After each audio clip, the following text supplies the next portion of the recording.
Welcome to lesson 4, layer basics.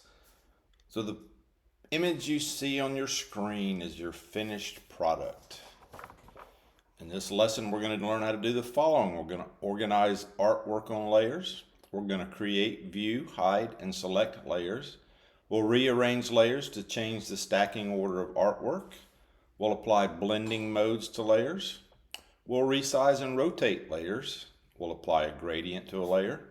We'll apply a filter to a layer. We'll add text and layer effects to a layer, add an adjustment layer, and we'll save a copy of the file with the layers flattened. So you look at this and you go, so what's the big deal about this? So this is the finished product.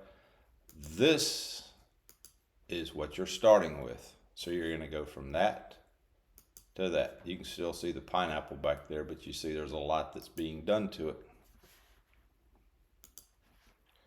So something about layers. Every Photoshop file contains one or more layers. You look over here, here's our layer panel, and you can see that you have all of these. Now, we know that when you see the little eye, you can see it. The flower is there. It's just hidden right now. All new layers in an image are transparent until you add text or artwork. Working with layers is kind of like placing portions of a drawing on clear sheets of film, such as those viewed with an overhead projector.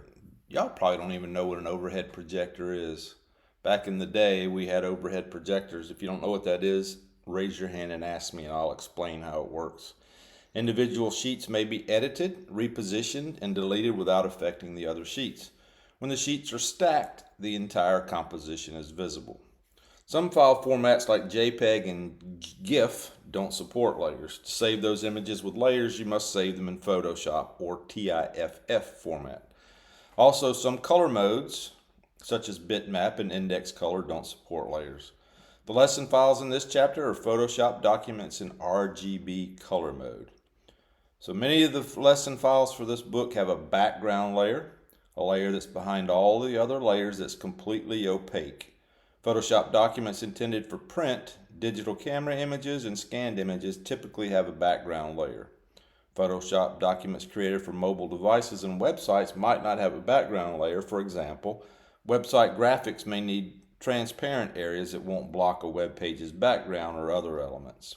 To learn more about those, we'll do that a little bit later. Whoa. So go ahead and click File and then open this Start File. And we're going to go ahead and click File and Save As. And do you remember how we always save these? We're going to put 04 working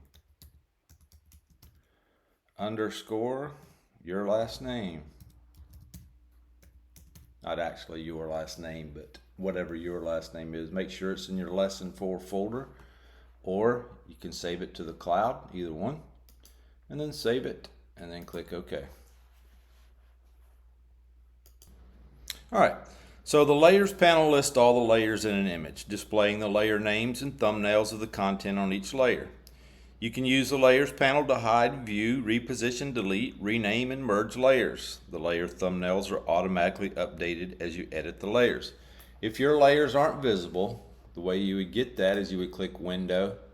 And like if I click Layers again, you see there are no layers. You may sometimes open up Photoshop, open up your document, your layers aren't there, and you panic. And what's the number one rule in life?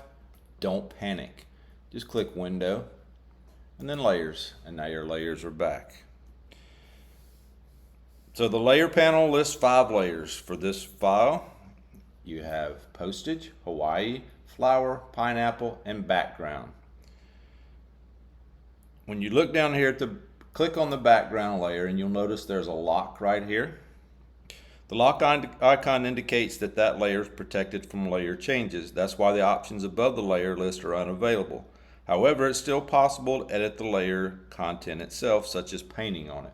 So like if I click on this pineapple, you see where I've got all of this I can do stuff to, all of this in here. But when you click on the background layer, all this is grayed out and you can't do anything. It's because it's locked. The eye icon indicates that the layer is visible in the document window. If you click the eye, the document window no longer displays that layer. So if I click that eye right there, you see that this is like a transparent now. The first task of this project is to add a photo to the beach to the postcard. And let me ask you a little quick question. Until you add text or artwork to a new layer, it is what? Is it white, black, neutral gray, or transparent? Well, the correct answer is transparent. That might be a quiz question. So, with Photoshop here, let's click File and then Open. And then we're going to go to the beach PSD and double click that. And there's our beach. The Layers panel changes to display the layer information for the active beach file. Notice that only one layer appears in the beach PSD image, layer 1. It's not a background layer, so it can use layer features such as transparency. A little bit about the background layer. If you see a layer named background at the bottom of the Layers panel and it displays a lock icon, it's a background layer which does not act like other layers. You can't change a background layer's position in the stacking order. It's always opaque. There's no transparent areas. When you flatten the layers of a Photoshop document, the document contains only a background layer. You can convert a background layer to a regular layer or create a document without a background layer. When a Photoshop document has no background layer, any pixels that don't contain content can be transparent. That makes it possible for the content in a Photoshop document to have non-rectangular shape when placed over another background in Photoshop or in other applications. So if you want to convert a background layer into a regular layer, you would have to click, let's go back to this image and we will show you. You would have to click the lock icon to unlock it. It changes to a default layer name. Or if you double click the layer, you can set options from there.